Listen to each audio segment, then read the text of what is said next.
Hello everyone, I hope you're all doing well. I'm Kirti Sophia Panachan, and in today's session we'll be continuing the poem Thought Fox by Ted Hughes, and this is part 2. In the previous class we have already dealt about a brief introduction of the author and the poem, and we have learned till stanza 3 of the poem. Moving on to stanza 4. Sets neat prints into the snow between trees, and verily a lame shadow lags by stump, and in hollow of a body that is bold to come. Making its way between the trees, the fox leaves behind his footprints on the snow. His shadow lags behind him hesitantly like an injured animal, but his body is brimming with boldness and confidence as he moves in the forest. His movement, unlike its very shadow, is purposefully poised, and which is also evident from the neatness of his footprints, as this could only be achieved by a self-assured and composed stance. In the stanza, warily means cautiously or carefully, and the word stump means to walk stiffly and noisily. These lines could be compared to the poet himself, and it is as the poet is moving further in his creative process, there are moments when he is filled with doubts and uncertainties, but he manages to overcome it and develops a bold and instinctive stance that lends surety and conviction to his expression. So, even though in this poem the writer is speaking about a fox that he saw, in reality the writer is writing about himself through the fox in these lines. Moving on to the next stanza, stanza 5. Across clearings an eye, a widening, deepening greenness, brilliantly, concentratedly, coming about its own business. In these lines, the fox's gaze widens. Gaze means look. And he looks across the forest clearing which starts to seem greener to his expanded vision. He is surrounded by the brilliancy of what he sees, that is the vividness and intensity of the colors, and thus he is mesmerized, and now he puts all his focus to what lays ahead. His eyes are now solely concentrated on creating his own vision of the sight that his eyes see.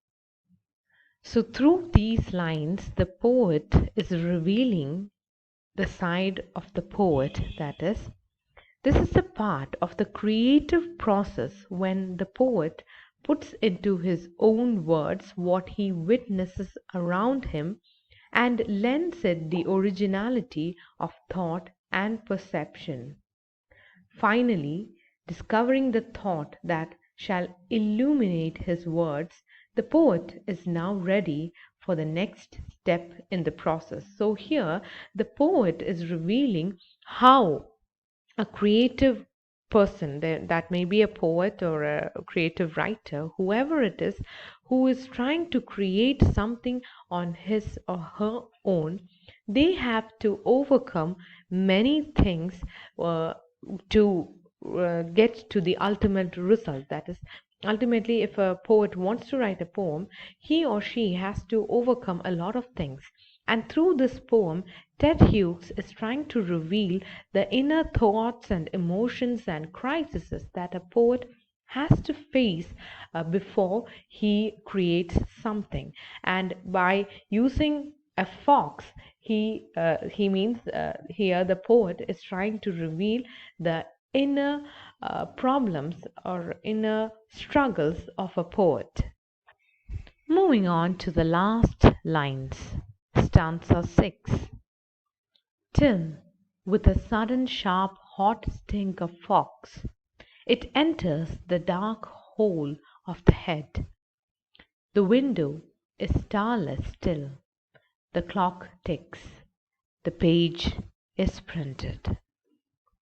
Finally, the fox now seems to enter the poet's head, merging into his subconscious so that both this creature and the mind of the poet are now one. They have both reached the climax of the creative process. The scent of the fox engulfs the poet's senses, filling the dark hole in his head, blending with his own instincts. The poet now turns his attention back to the real world, finding that no change has occurred in his physical surroundings. The night is still starless and the clock is still ticking, yet something inside of him has changed, having undergone a complete transformation which can be seen on the blank sheet of paper which is now printed with his words. The creative process has thus culminated and the sheet now bears the poetry of his heart. So here the fox is the image of himself as a writer, and the image of the fox and the writer blends together as one towards the end of the poem. So that's the end of the poem. But let's have a brief analysis of the poem also. That is, the Thought Fox is an example of meta poetry, that is, poetry that deals with the subject of poetry. It uses the fox as an extended metaphor for the creative process and the imagination and thought that goes behind a piece of poetry. This creative thought, like the fox coming out of the dark woods, emanates from an unknown place inside the writer's subconscious, which is far removed from his conscious mind. The poet, through the vivid portrayal of the fox and his movements, manages to paint a picture of the flow of creativity that leads to the creation of poetry.